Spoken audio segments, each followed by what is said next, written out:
Hello, everyone, and welcome to the latest episode of the Nothing But Locks podcast. I'm your host, Ali Melnicki, accompanied by my favorite coworker, Robert Kowalski. How are you doing today, Robert? Swell, Ali. Thanks so much. This is now week number 12, Thanksgiving week here in the States. For all of you international listeners, we're going to have not one, but three games this coming Thursday, and we're going to go ahead and break them down just like we do every single one. And I love the Thanksgiving games. I was so happy a few years ago when they added a third game to the mix. I love, especially on the West Coast, waking up 9:30 kickoff time for the Lions every year.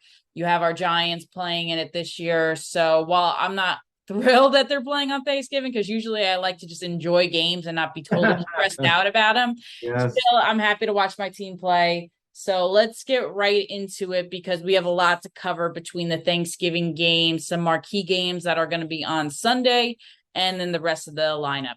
So we will start with the morning game tomorrow, and that's the Bills versus the Lions. The Lions are on a mini win streak themselves. I believe they have 3 straight wins, most recently against our New York Giants last week, which I will not recap. But the Bills, they were in a bit of a funk. They lost back-to-back games against the Jets and the Vikings. The Vikings one was in overtime. But they did bounce back last week and beat the Browns. So, Robert, what are we looking at for the odds here? Well, so obviously we're just going to go ahead and really not be concerned about Josh Allen anymore. It looks pretty encouraging for him. So we opened up the game Buffalo -9. Moved up a tick, so it's now 9.5, and the total went from 52.5 to its current number of 54.5, Ali. And give me that over 1,000%. This is two teams that can score. The Bills, they have a little issue. They have some issues in their secondary. I think the Lions will put up points. The Bills will definitely put up points against that Lions defense. I'm sure that the Bills will be happy to play a defense as bad as the Lions. But this was an interesting game for me because when I first saw the spread, I was like, wow, that's a high number. I was tempted to take the Lions, but then I thought more about it. And I did some research, and the Lions haven't played a top 10 defensive unit since they played the Dallas Cowboys, I believe, 3 or 4 weeks ago. And in that game, they were limited to only 6 points. 6 points. A few weeks prior to that, they played the Patriots, who are number 4 against the pass. They're number 12 against the rush. They are another elite defensive unit, and they got entirely shut out. So while I don't think the Lions are going to get shut out, I do think that they are going to be limited with their scoring. And in contrast, I think the Bills are just going to blow up the scoreboard.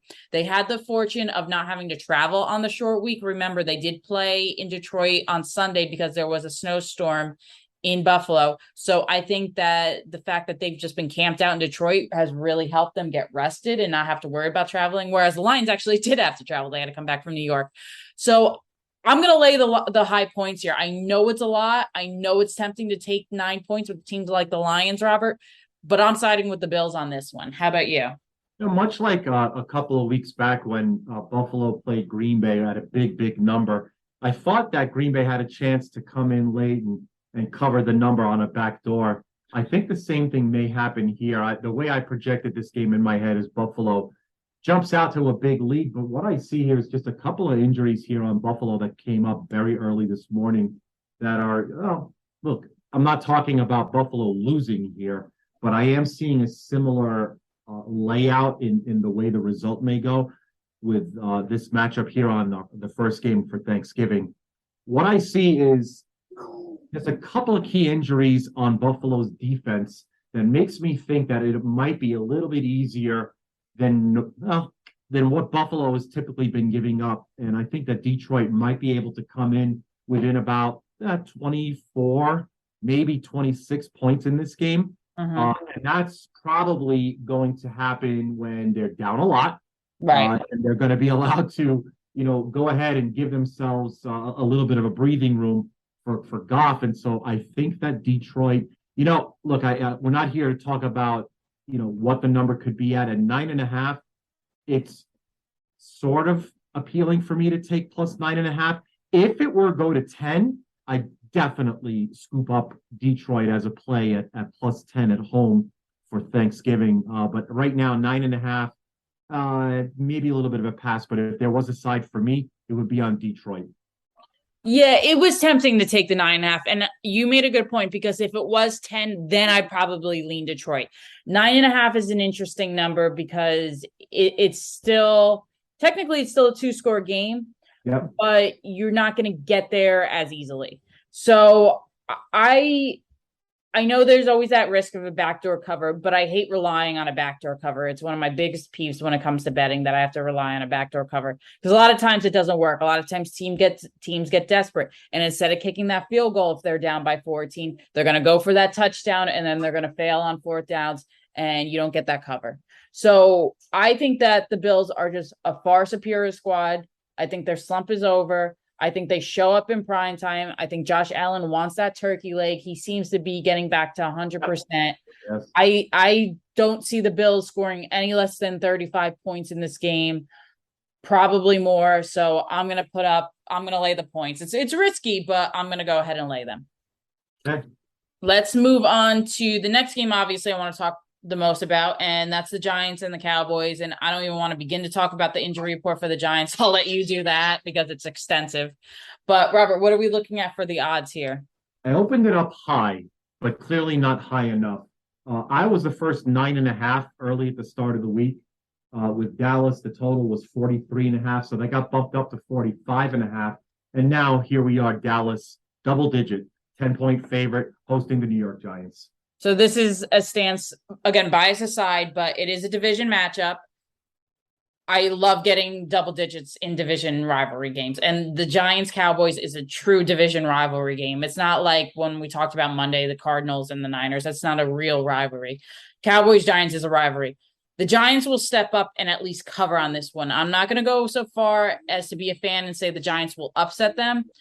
Obviously, everything's possible, but from a betting standpoint, I'm definitely taking the 10 points. I do know that the Giants, they struggle against the rush. I think Tony Pollard's going to have a big game. Ezekiel Elliott, he's back. He'll probably have a good game, but they are pretty good against the pass. They rate in the top half of the league against the pass. I do think they will do a good job getting pressure on Dak Prescott. I think they will limit CeeDee Lamb. They do have a good secondary, even though they're a bit banged up. So I think the Giants will do enough to stay within striking distance. They will rely a ton on the run between Daniel Jones and Saquon Barkley. Saquon had a terrible game last week. He only ran 15 times for 22 yards. I think he bounces back this game, and I think he has 100 plus yards from scrimmage easily. I think Daniel Jones uses his legs more. He's going to have to. Robert, if you remember the first time these two teams played against each other, it was just nothing but pressure on Daniel Jones. He's going to have to scramble. He's going to have to do something. I don't know if Evan Neal's playing. Do you have any information on that? I do. Right now, Neal is actually, looks like has he cleared? Let's see here. Evan Neal is definitely out, Allie. Got it. So that's a big hurt. But I do think that they'll learn from this time around. I think that they will devise a game plan that'll let Daniel Jones get rid of it very quickly. I know they don't have Wandale Robertson anymore. He's out for the year, but I just think this is way too high of a number. It's a short week. Don't forget, teams tend to come out flat on short weeks. I think this is too high of a number, so I'm taking the points with the Giants. How about you, Robert? Initially, I saw this as a 7-point, 7.5-point opener that I wanted to do just based off of my power rankings, which in just a little bit, everyone's going to be able to log on to our website, of course, and pull those up. You'll see where I have Dallas, which, I guess go ahead and spoiler alert this one. They're right there. They're not tops in the NFC, but they are in the top three in the NFC. New York is, dropped a bit, and look, there's no reason to go into the injury report, but it just keeps getting worse. I mean, this morning Shane Lemieux's going to be out. John Feliciano's out. The offensive line, which was already kind of hurting, just got really, really worse. So there's not going to be much time at all to run any kind of a complex game plan offensively, Allie. Mm-hmm. So again, this is heart versus head. We've seen this matchup at the start of the season in New York, when New York was pretty healthy at the time. But I don't think that the Giants are going to be able to pick up a win here. I think Dallas wins, and I do think that they do cover even double digits. All right. Well, I don't want to spend too much time on that because it just makes me upset thinking about it. So we'll agree to disagree on it. I think it would be very hard to get the upset right now. We're just way too injured. So I will agree with you that I do think Dallas is going to win, which is going to get our doubters back on board with the Giants aren't real, despite our pretty much all of our defense and offense being disseminated. But I just think that we'll find a way to elongate the possessions. I think that we will pound the ball between Saquon. I think Matt Breida will actually be used a lot more in this game. So I think that we'll have enough to at least even maybe backdoor cover. I do think that we'll stay within 10 points. So it's just too much for me to lay. All right, let's move on to the final game, which actually I'm most interested in your thoughts on this game, Robert. We have the Vikings and the Patriots tomorrow night. What are we looking at for the odds here? So I opened up Minnesota as a 3-point favorite, despite them getting thoroughly trounced just a couple of days earlier. And I got a significant amount of respected money on Minnesota. And so I really thought that it was the right side. But pretty much the entire world right now is saying no, 3 is too much. So I'm still at 3.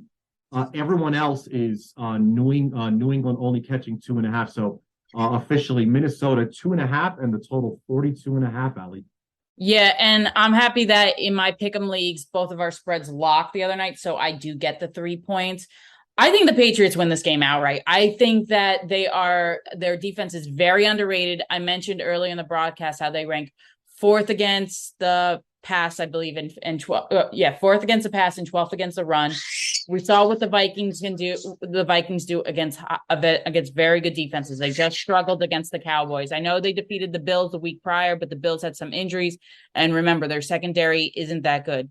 The Patriots secondary is good. I think that they are going to cover Justin Jefferson pretty well. And we all know Kirk Cousins' track record in primetime. Robert, he has 16 losses in primetime, Kirk Cousins. That's most of any quarterback to ever play the game. It's ridiculous. So who are you taking for this one? I think you're absolutely right. New England is definitely underrated defensively.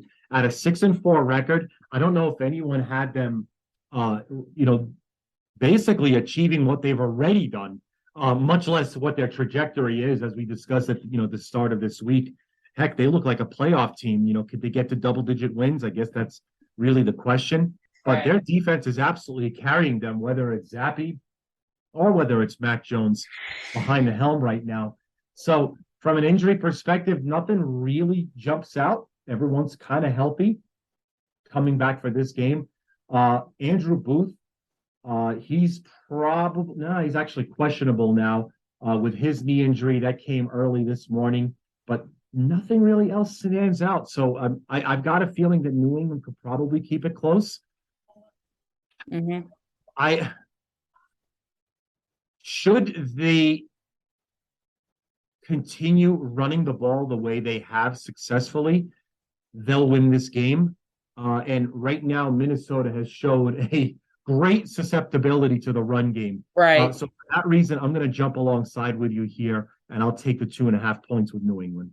Yeah, I think that this one is going to be an upset straight up. But I do think that if you can take the points, take the points. It is going to be a very close game. I think it's going to be a very low scoring game as well. I think both offenses will tend to struggle to score. I mean, we just saw the Patriots get 3 points on their offense the prior week against the Jets. I know that they won 10-3, but that was on a punt return. So those are our Thanksgiving games. Looks like Robert and I agree on one and disagree on two. So that's always good to have discrepancy. We'll see which sides each of you guys in the audience would like to side with. But let's move to 2 games I wanted to highlight, Robert, that are on the Sunday slate, and then we'll get into our rapid fire round. So the first game I want to highlight is the Bengals and the Titans on Sunday. We have the Titans who are in first place. The Bengals, they're fighting. They're fighting for a wild card spot. They're probably more interested in the division title. They're, I believe, a game behind the Ravens. So what are we looking at for the odds in this game? So the Cincinnati Bengals, we got a couple of key things here to look at here, Ali. But the number really hasn't jumped much right now, as I'm seeing actually a couple of games on the slate, as we'll cover them, are moving really significantly right now on some some fresh news as we speak. But not here. What we do know is the number that we opened with, which was Bengals 1.5, still the same. The total is 42.5 as well. I love the Bengals in this situation. I saw the number and I actually thought it was too low. I think that the Bengals probably should be favored by a few more. I shouldn't say a lot more, a few more. I know that Tennessee has been hot. They just beat the Packers the week before. They beat the Broncos the prior week, but this is a Tennessee offense, Robert, that still struggles to score in some games. We saw them struggle against Denver. We saw them struggle a few weeks before. I know Malik Willis was the quarterback for 2 weeks. But I don't think they're going to be able to keep up with the Bengals here. The Bengals are set to get Jamar Chase back, which is humongous. I think that just totally redefines the Cincinnati Bengals offense. I know the Titans have an underrated defensive unit, but I think between getting Chase back, T. Higgins, Tyler Boyd, hey, even Hayden Hurst at tight end, I think it's too many offensive weapons. The Titans haven't played a game with this many offensive weapons since I wouldn't even count Kansas City, because Kansas City has a lot of stuff besides Travis Kelce. They don't have a ton of well-known wide receivers. So I think that this is I don't want to say an easy win for the Bengals, but I think they do win comfortably here. Who are you taking? Yeah, I think that's kind of what it comes down to, Allie. If we see a 100% Jamar Chase on Sunday morning, and we know he's going to get the, 75, 80 reps that he could possibly get, I think Cincinnati wins this one, maybe even by a touchdown or more. But that's really the question. I know it's very encouraging to see him off of the injury report, and that's why the number is what it is. Mm-hmm. Initially, I thought there's no way Chase plays this one, and I was ready to set the game at pick. So the 1.5 is pretty much as much a move I can make on a non-quarterback, that I could possibly make when booking a number. So Tennessee at home, though, still, again, really, really appetizing, knowing that Tannehill's going to be the quarterback right there. They're just really, really good at home. And I just look at the number and I'm saying, well, I'm getting points at home. I know it's a division game. At the same time, if Chase is back and at 100%, I don't see Cincinnati losing this game. So Right now, off of the news that I have, I'll go side with you here as well, Allie. I think the Bengals do pick up the win. Yep, totally agree. All right, let's go with the final game I want to highlight. Then we'll get into our rapid fire round. And that's the Packers and the Eagles. I know the Packers. Why are we still highlighting their games? They're out of it. They just lost to the Titans, but this is still a good matchup. We saw the Packers step up against the Cowboys a few weeks ago. Let's see if they could step up against the Eagles. So, Robert, what are we looking at for the odds here? Right. So we opened up Philly as a 7-point favorite. The total 45.5. The totals moved up to 46.5. And just this morning, Green Bay backers finally came, and so now we're everywhere at Philadelphia -6.5. I like the Eagles here, and I know that the Eagles struggled last week against the Colts. The Colts do have a very underrated defensive unit. I know that the Packers do not have a good defensive unit, especially now that Gary's out for the rest of the year. They struggle on the defense, so I'm going all out on the Eagles with this one. I think they win by 10 points or more. I don't see how the Packers are going to be able to keep up with this one. I know that Dallas Goedert's a big loss for the Eagles. You could tell in the offense last week, Jalen Hurts just doesn't seem to be the same without his tight end there to create space and make some catches. But I think that the discrepancy between the Eagles and the Packers is way too much for the Packers to surmount. They're playing in Philadelphia. Philadelphia does get the home field advantage on this one. So I'm going to side with the Eagles. I know it's a lot of points to lay against a Packers squad, but this isn't the same Packer squad as years past.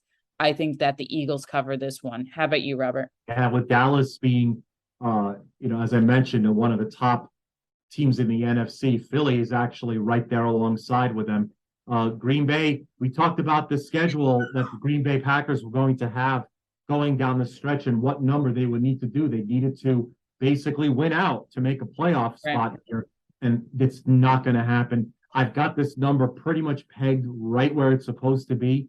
And I think here, similarly, Eagles win, they get the cover. 9-1, they've beaten some really significant teams that have showed that they are better than their record actually portrays. And so I do agree with you here. I think the Eagles get the win and the cover. All right, let's move on to, well, two in a row we agree with. That's great. Well, let's move on to our rapid fire round because we have a lot of games to go through very quickly. And we'll start with the first one. Might be a dud, but we'll see. We got the Texans and the Dolphins. How much points can the Dolphins put up on the worst team in the league? Robert, what are the odds here? They could put up all the points, Allie. That's Yeah. the answer. We opened up Miami 12, and I wish I wish I opened them up 14 because it doesn't look like we've reached the ceiling yet. It's climbed to 13, then 13 and a half. There's no way I see this number not closing 2 touchdowns. The totals also climbed from 45 and a half up to 47. With really the interesting news here is that Kyle Allen's now the quarterback for the Houston Texans. Godspeed, Kyle. Yeah, I don't care who is the quarterback for the Houston Texans. There's nothing that's going to compel me to take the Texans in this one. I don't even want to spend a lot of time on it. I think Miami is just a scoring machine. I know they have issues on defense, but this is the Texans. Kyle Allen, I don't even know the last time Kyle Allen started. What, 3-4 years ago? It was definitely pre-COVID. So I don't see this as being any big of just David Mills was so bad they had to do something. I'm going to lay the points with the Dolphins. I know it's a high number. I know I usually love taking underdogs with the high numbers, but this is one that I just can't see myself trusting the Texans. How about you, Robert? I don't think the Miami Dolphins are going to punt in this game. For that reason alone, I will lay the points and expect them to cover the number. Yeah, I remember the last time they played their punter. I forget his name, but he posted a picture of him just chilling on the bench a post when he didn't punt all game. And he said, "Hard day at the office." Was a pretty good one. All right, let's move on to the Bears and the Jets. And little breaking news before this podcast, but the Jets no longer will Zach Wilson be the starter. What are we looking at for the odds here, Robert? I don't know what's more shocking here for you, Allie. The fact that Zach Wilson is not starting and Mike White will, or the Jets becoming a higher favorite now that Mike White is the starter. This number, the New York Jets opened, boy, this number has danced. We opened up the Jets 4, got bet down to 3.5, and on news that Mike White is now the starting quarterback, we're seeing, I'm at 5.5. I just saw a 6 pop up on the New York Jets. The total, a very low 38.5. I guess that's just what goes to show you how bad Zach Wilson is, to be honest. Yes. But I'm glad too that my spread did close out. I believe it was at 3 or 4 the other day. But even at the 5.5, 6 number, I would totally take the Jets. The Jets have a great defense. I don't know the last time that Chicago has played a team with a very good defense. I think not only is their secondary with Sauce Gardner just going to limit any type of passing ability with Justin Fields, but I think that they're going to limit his run game. We saw them what they did with the Patriots last week, Robert, and they really pounced on the Patriots in the run game. They only allowed the Patriots to get 3 offensive points. I love the Jets in this situation. I was actually surprised that Joe Flacco was a named starter. Yes. I thought he was going to be the name, but Mike White, go with the younger guy, see what you have with your future. So I totally understand it. I'm going to lay the points and go with the Jets here. I also will do the same. I think that it's the Jets defense that's going to win this day. And actually, in a way, I actually feel that Mike White might be a better fit offensively right now. You're absolutely right, Al. You nailed it with he's definitely the guy that you want to go with. There's no reason to go, deep into the bench and just, have a vanilla offense. I think that Mike White actually improves the offense this coming weekend, but it's not going to be that. I believe it's going to be the Jets defense. Don't be surprised if the Jets pull up a pick 6 or a fumble recovery for a touchdown here, because I do really think that it's going to be the Jets defense that's going to win this day for them. Yeah, totally agree with you on that one. Let's move on to probably a big dud. I don't know how either of these teams get to 10 points, but I guess someone has to. Broncos and Panthers. What are we looking at here, Rob?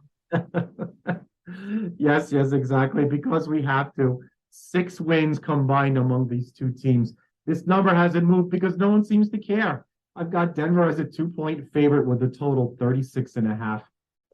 I mean, this is just a game that I'm like, oh, I got to pick someone to win this game. So that being said, I'll take the home underdog in this one. I get points with the Panthers. The Broncos haven't showed me anything why they should be favored this year. They just lost again to the team that will not be named on this podcast because of your problems with it. Yes, yes. So I'm gonna go with the Carolina Panthers. I don't really have too much more to add on this one. Just if you want the bigger shit pile of the two, I think the bigger one's the Broncos. So I will go with the Panthers and take the points gladly. How about you, Robert? So I was going to be on Carolina, uh, and then PJ Walker was coming up on the injury report, and now it's Sam Darnold as the quarterback starting for Carolina. Yeah. For that reason alone, I will be backing the Denver Broncos. PJ Walker, I'm actually on Carol. I think they win with PJ Walker. With Sam Darnold, no, I don't like him. It's not even a pass, actually. I'm going to switch allegiances. I'll back Denver here to win by a field goal or more. All right. Well, we'll see. I feel like this is going to be a 6-3 game. So it's going to be a painful one to watch. Definitely take the under on this one. Yes. All right. The next one we got, I actually think this is going to be a good matchup. The Falcons and Commanders, Robert. What are we looking at here? Okay, actually, you're a very good point here. We've got Atlanta here as catching points, and it's kind of moved between 4 and 3.5 all week long. Washington now 4.5, and the total set to 41. I can't believe Taylor Heineke's got them to be 4.5-point favorites against the Falcons. I just can't. That being said, I'm going to take the points with the Falcons. I know the Falcons beat the Bears last week. They didn't cover by half a point. I think that they not only cover, I think they actually beat the Commanders. I think the Commanders are getting a little overhyped with the Heineke train. They did beat up on a terrible Texan squad that cost Davis Mills his starting job. I like the Falcons a lot in this one. I do think they are an underrated unit. We saw a little bit of Drake London last week. He got a touchdown against the Bears. I think they match up very well against the Commanders, even if the Commanders are going to have Chase Young back. So I'm going to go with the Falcons on this one. How about you, Robert? Right. So it's a very good point you made on all of them. I was going to hit on them as I circled some names as well. So Kyle Pitts, he's out pretty much at this point. I think he's going to be out for the year. Right. So you are going to see so much of Drake London right now. So for those that are in fantasy leagues, you may want to pick that kid up because he's going to get a really huge uptick in the number of targets at the very least.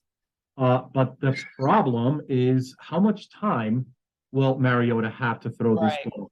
I think that with the return of Chase Young, this makes a already very, very good defensive line and linebacker core even better. And I actually think Atlanta's going to have their hands way, way too full. Washington, for me, gets the win and the cover. All right. Another one to disagree on. Well, let's move to the Bucks and the Browns, Robert. What are we looking at here? Once again, we said that all Tampa Bay has to do is just win their division. And now things are starting to come together even more. We opened up Tampa 3, got bet down for a little bit. I thought we weren't going to see that 3 again, but no, we got to the 3 and it's even higher now. So Tampa 3.5 and the total low 42.5. So I'm not going to overreact that Tampa beat the Seahawks in Germany 2 weeks ago. I was high on Tampa that game. A lot of it had to do with Seattle's travel schedule and the time difference. I thought that the Buccaneers had a better travel distance and a better time difference. So I wasn't surprised in that one. They still actually almost didn't cover or win that game. Seattle made a big comeback late. But I know the Browns haven't been playing great lately. I know that they were able to get a backdoor cover against the Bills. They got completely blown out against Miami the week before. But Miami and the Bills are on another level than the Bucs. I think that Cleveland matches up very well against the Buccaneers. I don't think they necessarily win, but I do think I will grab the 3 points. I think this is going to be a low-scoring game. I think it's going to come down to a field goal. So I will take the underdog on this one. How about you, Robert? And here we have it, right? We're right around our key number here of 3s and 7s, folks. Of course, that's kind of our key prime numbers when booking football games, especially today. So with 3.5, I would think that Cleveland probably would be the right side in a field goal game. But as I look at it now, I still think that Tampa gets a win and a cover here, Ali. Just too much better body of work, far, far healthier than they have been in weeks past.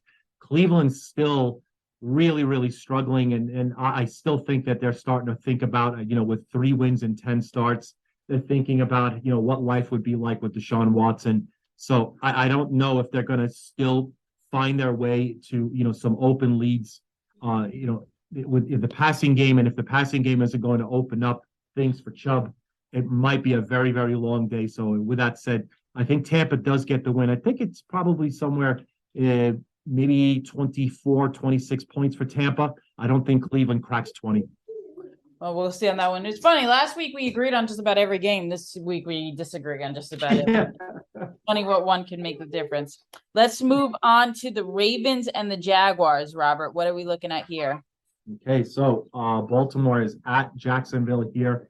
2 different directions. One is 7-3, the other 3-7. This line hasn't changed all week. The line is now Baltimore 4 and the total 43.5.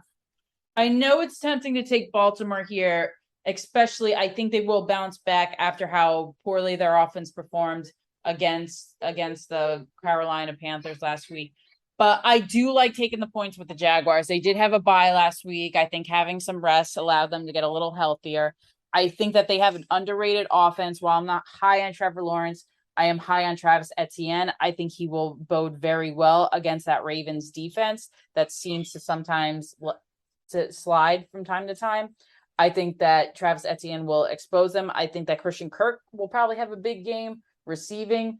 I'm not going to go so far as to say the upset, but I don't think the Ravens blow them out by any means whatsoever. I think they stay within the spread, and I think Jacksonville covers on this one.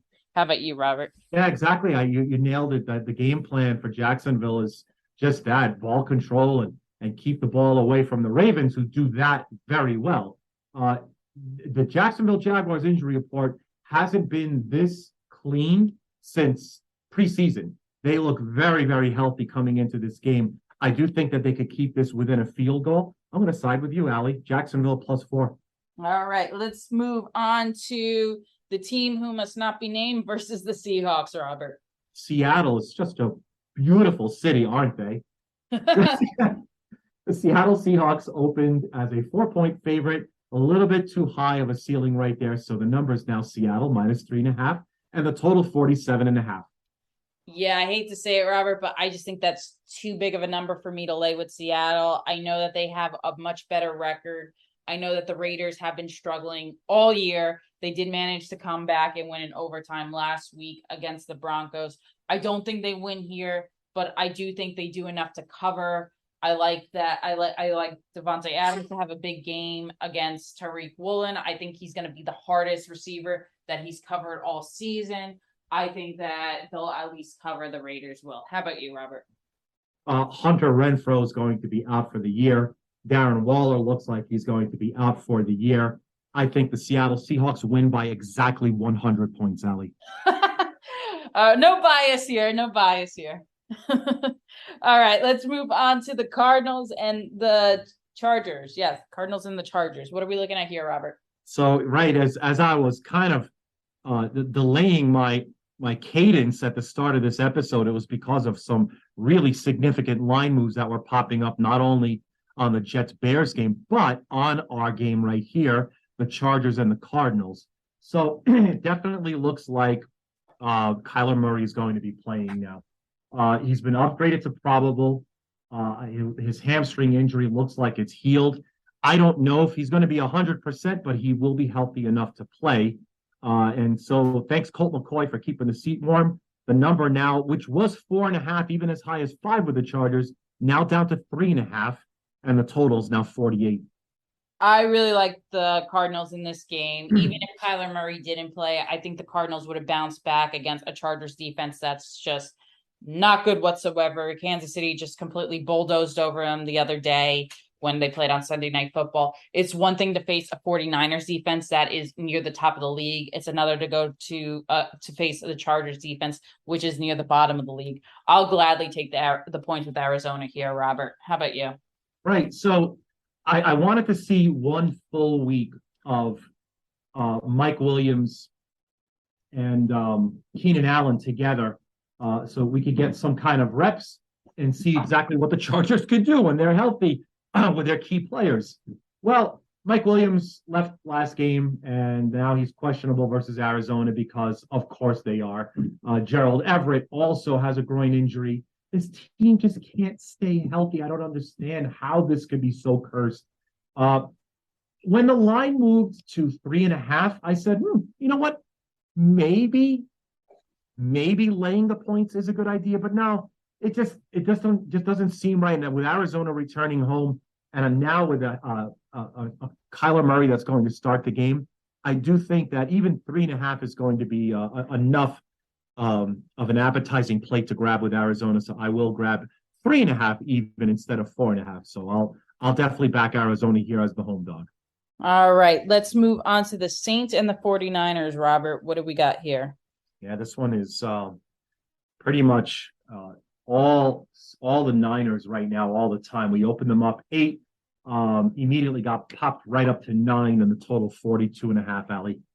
Yeah, this one, I'm actually going to go with the Saints on this one. I know I always go against the team that played on Monday night because they do have to play on a short week. I don't think the Saints will win by any means, but I think they will do enough on offense between Alvin Kamara running, between Chris Olave catching passes from Andy Dalton. I do think they will do enough to keep it close on this one. So I will take the points with the Saints. How about you, Robert?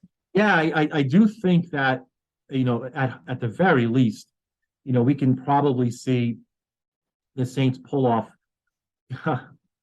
17, 20 points, right? And so that's going to require the Niners to pull off, pretty much the same, theatrics that they pulled off against Arizona. However, I think the Saints are better than Arizona on the neutral field. So I think that 9, heck, even in some places, I'm seeing 9.5. So if you're looking to back the Saints, maybe just wait a few more days because I don't think we've seen the ceiling of that number just yet. I think it only continues to climb.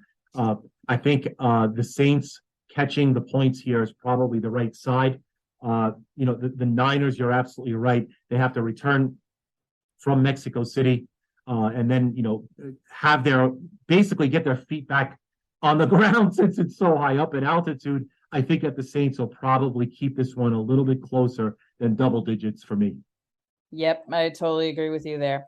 Let's move on to the Rams and the Chiefs, Robert. What are we looking at here? So another one that's got quite a number of injury connotations to it.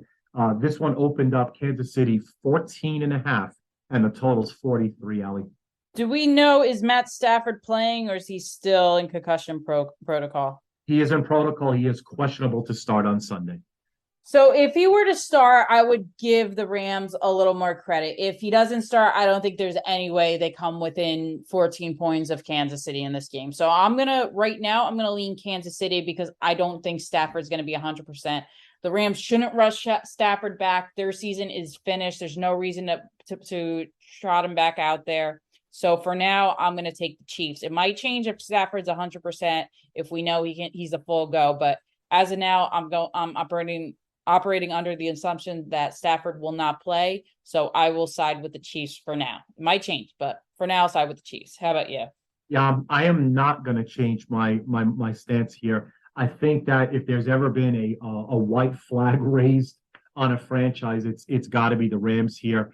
10 games in with 3 wins, really not much more to play for other than to pick up that first overall pick, honestly.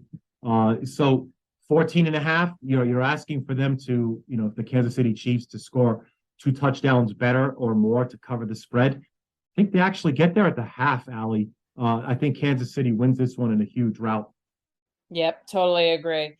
Finally, we have the Monday night game, and that's the surging Colts. Even though they did lose last week, they only lost by 1, going up against the Steelers. Robert, what's the point spread here? We have literally team ranked number 28 and 29 in my power rankings against each other. The Colts here at home really makes me wonder now, Allie.